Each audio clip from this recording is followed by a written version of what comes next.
Welcome to Ruger Tech Tips. I'm going to show you how to disassemble your Ruger Hawkeye Long-Range Target rifle. Before we begin, you want to make sure that the rifle is completely unloaded, that there's no live rounds in the rifle or in the magazine. So I'm going to point the rifle in the safe direction. I'm going to remove the bolt entirely, remove the magazine, make sure there's no live rounds in there, and I'm going to visibly and physically check the chamber. Everything's good. To do this procedure, you're going to need a few tools. You will need a 1/8 inch hex head driver, a 3/16 hex head driver. I use some kind of a tool to run those, and you're going to want a torque wrench that will do both 45 inch-pounds and 95 inch-pounds. And of course, a good pair of safety glasses.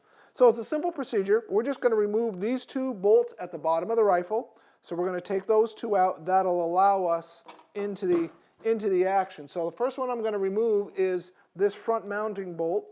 That's the 3/16, and this is held in with 95 inch-pounds of torque. So there's a fair amount of torque on this. Once that's loose, I'll go to my hand driver and I can unscrew that entirely.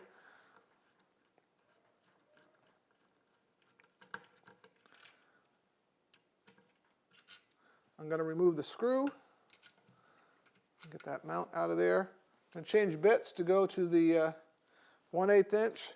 This I can drive by hand.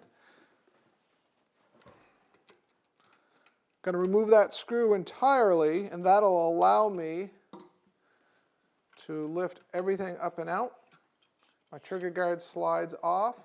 Once those are out, now I can lift the whole stock off the barreled action. That will come up and out. Now, typically for most of your cleaning and maintenance, that's as far as you're going to need to go. If you want to disassemble further, including taking the firing pin out of your bolt or any further than that, you can watch our Ruger Hawkeye disassembly videos. That will cover everything there. Thanks for watching this Ruger Tech Tip.